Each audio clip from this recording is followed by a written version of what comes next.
Woof. It's 23 degrees Fahrenheit. None of that Celsius malarkey. Alrighty, it's time for some gratitude and time for a little bit of patriotism. That's right. I pledge allegiance to the flag of the United States of America and to the republic for which it stands, one nation under God, indivisible, with liberty and justice for all. I can feel myself standing taller when I say that. My country, 'tis of thee, sweet land of liberty, of thee I sing. Land where my fathers died, land of the pilgrim's pride, for every mountainside let freedom ring.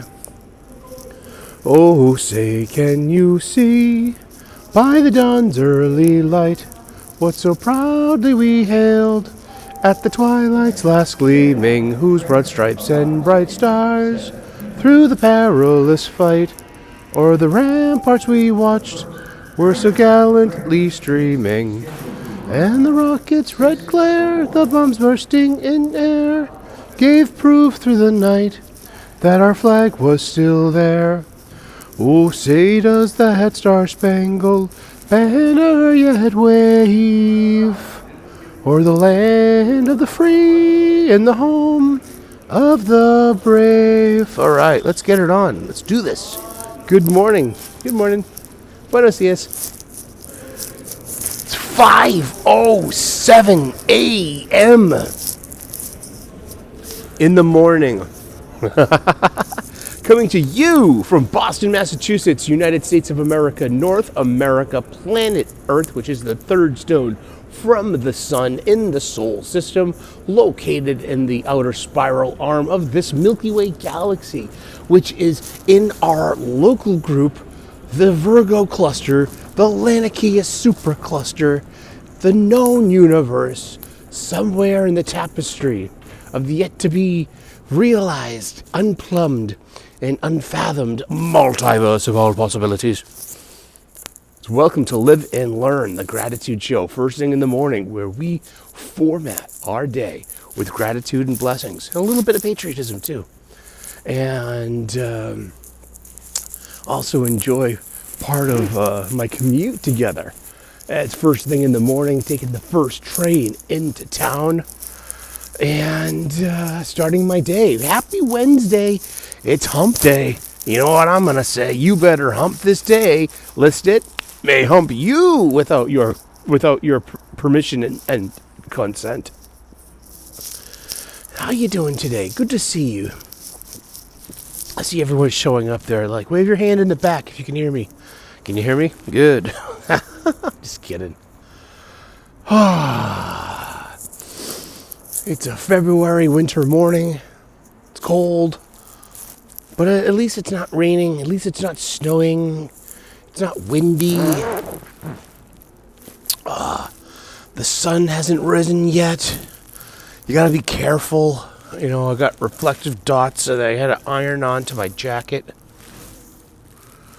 You know, and thinking about getting one of those backpacks with that's got reflective material. It's you know, maybe one of those little red LED lights too. You know, just anything. You know, just in my new neighborhood, there's like not a lot of street lights, and I'm just like, you know, like, hey, just be prepared. I can hear the pigeons cooing in the morning. Maybe they're planning an insurrection. All I hear is coo, coo, coo. I know, huh? Oh boy, let's get to the gratitude. I know, I start off my day with a gratitude list. I start off my gratitude list with what I refer to as the Foundation 8. I do this to build up a mental, spiritual, and emotional muscle memory that I know that this person, this unique individual, needed in order to pull this off. It's not the traditional gratitude list. Actually, I caught some grief one time. It kind of broke my heart a bit, but I just shrugged my shoulders, grinned, and been like, oh well. I adapted this to my own, to be successful, and it was successful. Yeah, I got this idea from Gary Beekler of Nerdrotic. He said, try gratitude, and I did.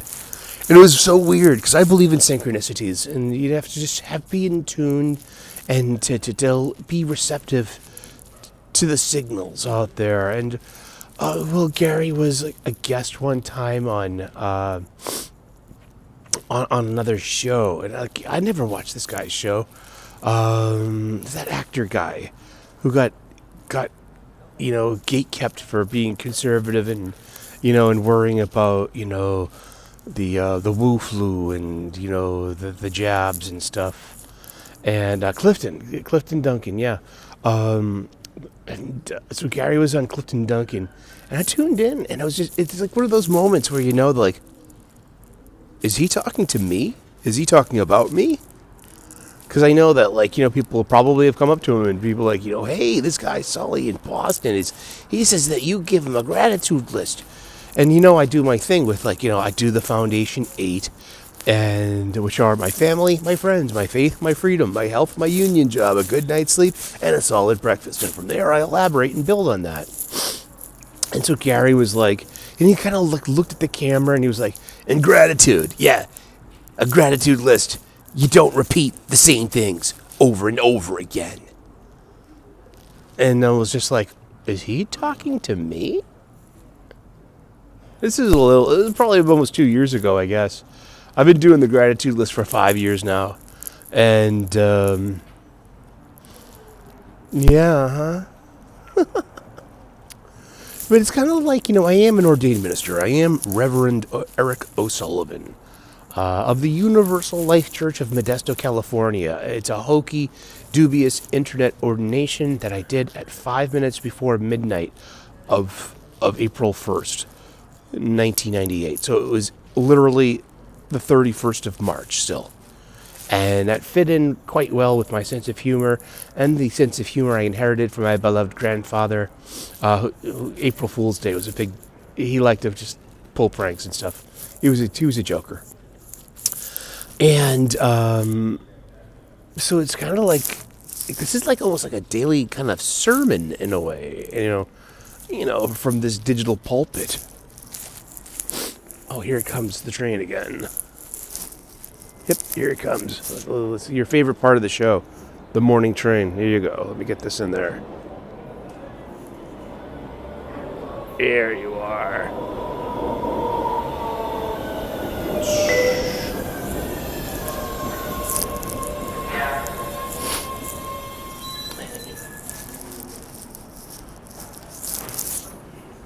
All right.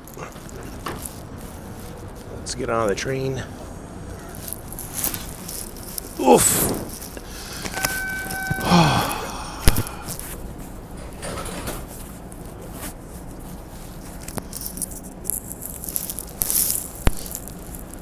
There we go. How you doing? Good to see you. First thing in the morning. So yeah, never meet your heroes. No, I'm just kidding. I'd like to meet Gary someday. I bet he's a nice guy. I hope, he's probably just a person. He's really a combination of nice and mean, just like everyone else. So yeah, the sermon. Today's sermon is the end of hope. The end of hope. The secession of, using your imagination to forecast a conclusion that you become attached to.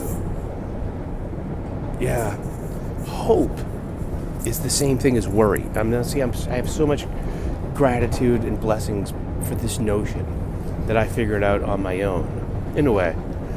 A lot of help from my spiritual gurus, like Deepak Chopra, Eknath Easwaran, even Mahatma Gandhi, too. A lot of Eastern voices. Those are the ones that made the biggest impact on me spiritually. It wasn't Thomas Aquinas. It wasn't St. Augustine. It wasn't, Vatican II. it wasn't Martin Luther. It wasn't the prophet.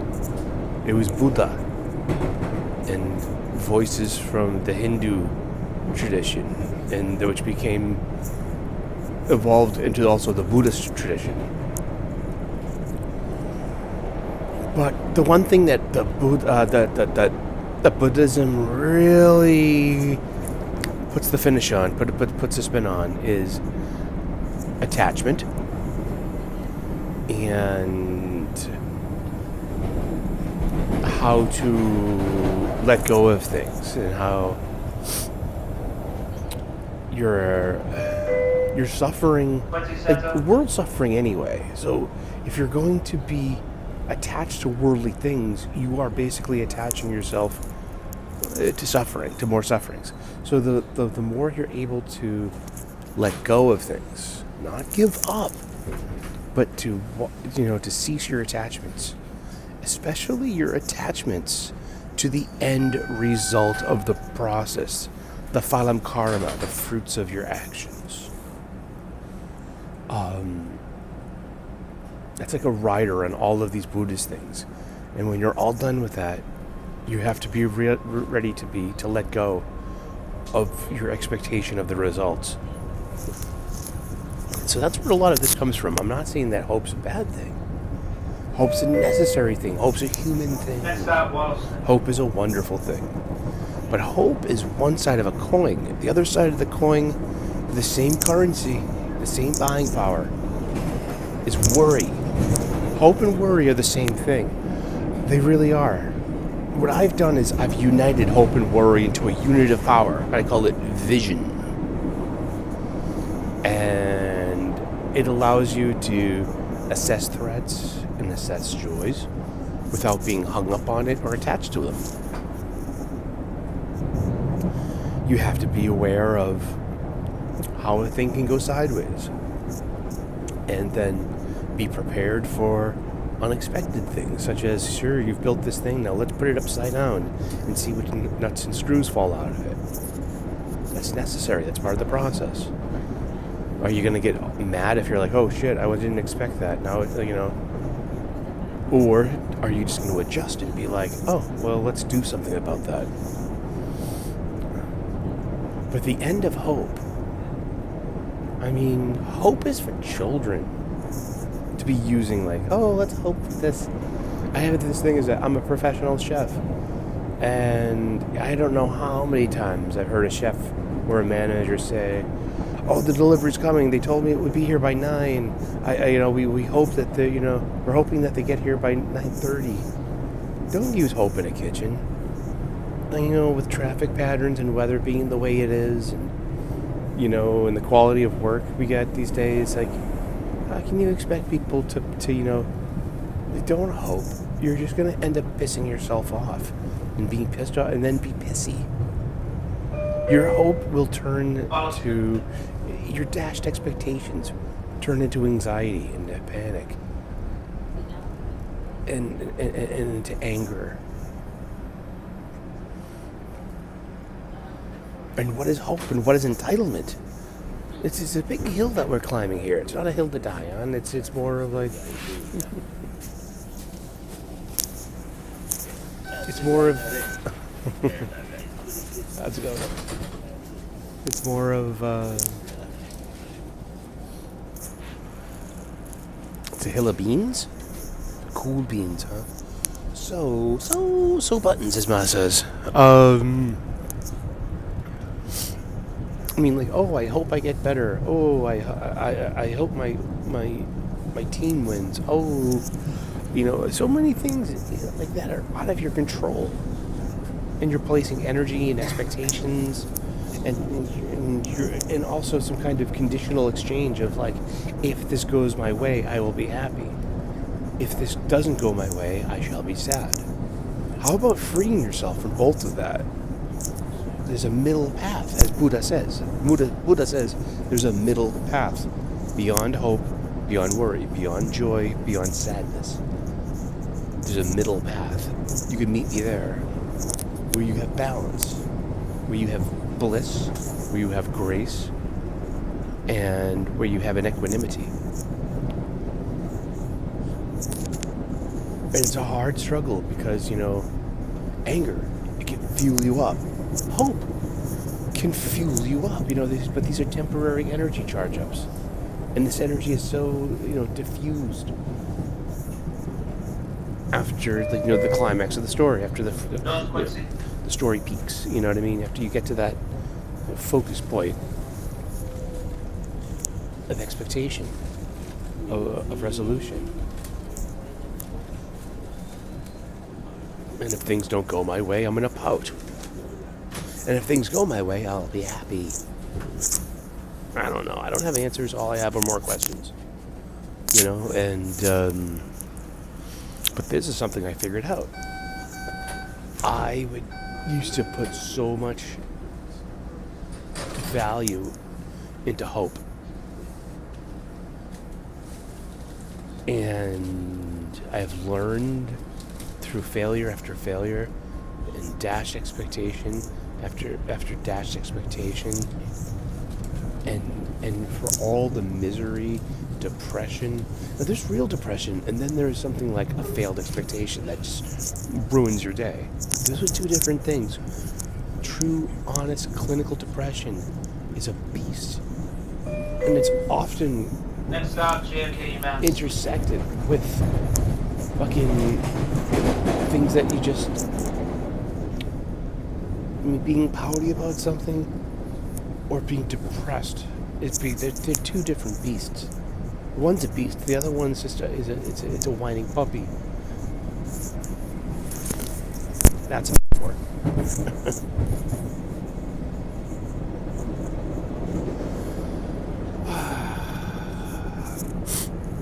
I'm feeling better a little bit. I mean, oh gosh, it's like I've had this decompressed cold. It started last Tuesday. I caught a chill at work. It was so awful, and then it started like body aches. No fever. That's good. And low energy, fatigue. Just being sick. Congestion. But then by the weekend, by Saturday, I started getting a really sore throat and like really sore sinuses. And that went away quickly because I gargled with hot, salty water several times each day. That really helps. And then came a stuffy nose and headaches. And then now on Wednesday, days later, I have like upper respiratory congestion, intermittent sneezing, not a lot of coughing. Like yeah, I'm gonna bore you with my medical, maladies, but no, it's just more of like, yep, that's common cold. Did I take a COVID test? No. I mean,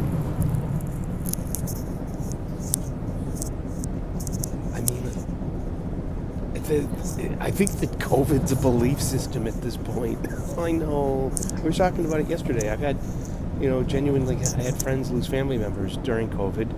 I mean, we might have seen the repercussions of the over-reliance of vaccinations and boosters in my personal experience. I have no direct evidence for that, but it's my suspicion, it's my feeling. The whole thing about masks. I mean, people wearing cloth masks, it's cute and all, but there's one thing that really changed my mind about that, was that the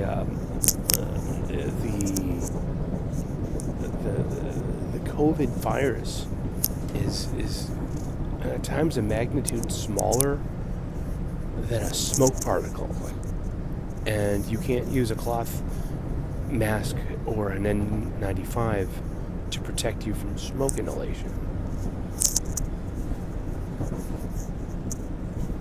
So what do you think that if it's not gonna filter out smoke particles, what chance does that cloth mask, bandana, or N95 have against a particle that is of magnitude smaller than a smoke particle?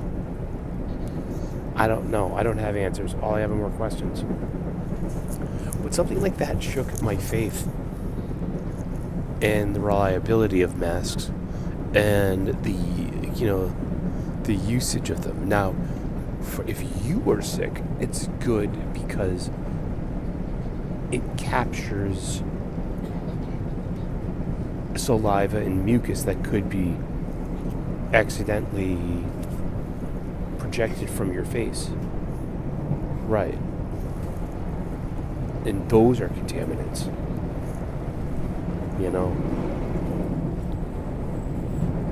So that's a thing.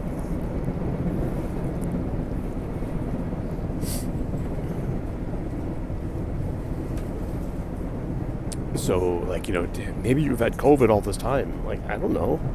And, I think at this point, don't we realize that COVID was kind of just bad cold? In a way? I don't know. I don't have answers. I don't have any evidence. I'm just shooting from the hip. This is an opinion show. This is a YouTube show. I'm not a scientist. I'm sure people would just want to rush in here and tell me what to think and how to feel.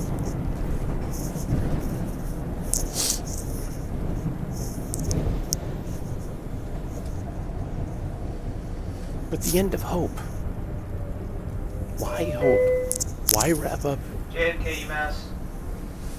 your Change for Ashmont your service. your Commuter rail and local potential bus connection. in your imagination? You're using your imagination to it's positive worry, and worry is negative hope in a way.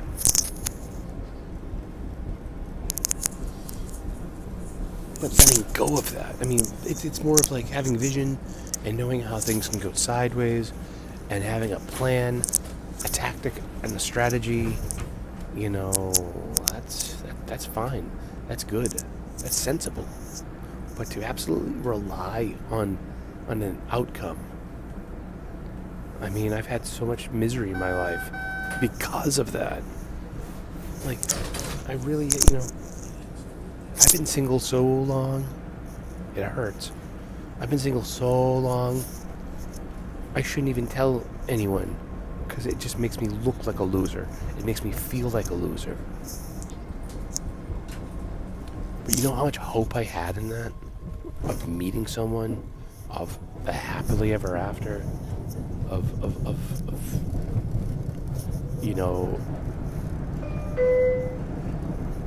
one of the things I said to my mom before she died was, I'm sorry about no grandkids.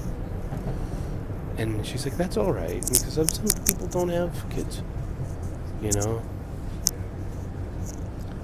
I would have loved to have given my mom a granddaughter. Or a grandson, I don't care. Either or. And here comes my childhood bedroom. Hello, little Sully. Looking out the window. We were waving to each other. But am I supposed to just sit around being tempestuous and moody and surly because I didn't get my way? Maturity, growing up, wisdom, coming to terms with things, coming of age, hope, wrapping yourself up in hope. It's for children. Abandon hope, all ye who enter here. This should be at the beginning of Dante's Inferno. I think in Canto number 1, when they're entering the entrance to hell, and there's a sign above the door, and that's what it says: abandon hope, all ye who enter. Well, maybe that should be the same for adulthood and maturity, and be no, you leave your hope there with your toys and your baby shoes and your baby teeth and your 5th grade graduation and your participation trophy for that 1 year you spent in Little League. Leave that all behind. I'd abandon worry too. One of my favorite Bible quotes is from the book of Matthew. And Jesus is saying, like, look at the birds of the field. Look at the birds of the sky and the beasts of the field. Then, do they worry? No, my Father takes care of them. So why do you worry? That's a paraphrase. I wish I used to be able, I got it bookmarked. So it's Matthew 25, I think, 26. Shit, here I am, an ordained minister, struggling with my Bible. Well, I'm not a Christian minister. Stop, Broadway. I'm a universal spiritualist. I don't. That's today's sermon, kids. Abandon hope, all ye who enter. The end of hope. Also, the end of worry. What do you think? Let me know in the comment section what you think. How are you feeling? Do you have anything to be grateful for today? What's on your gratitude list? Let me know in the comment section. If you're new to this, please think about subscribing. We're a small channel. We are still growing. It's my goal to hit 2,000 subscribers by the end of this calendar year, so you can be part of that. Please smash that like button, turn on those notifications, use the share button if you could be so kind. It really helps the algorithm suggest our little show to people out there that might need to hear stuff like this. You know what I mean? There could be someone out there, kind of like me, 30 odd years ago, in a puddle of their own misery, who just like punches walls, who gets upset, and has a negative impact. And someone that needs to hear that, to be like, hey, it's okay, you're human. There's a way out of that. It's called gratitude and blessings. Make a gratitude list. Keep writing down your blessings. Count your blessings. It has an amazing impact on a person. It really does. God bless. Namaste. Good luck. Happy hump day. Remember, hump this day, lest it may hump you without your consent. So get humping. Alrighty. I wish I could. I've been single for so long. Shut up, Sully. We don't want to hear about it. Exactly. All right. You have a great day. We'll see you later. Bye-bye.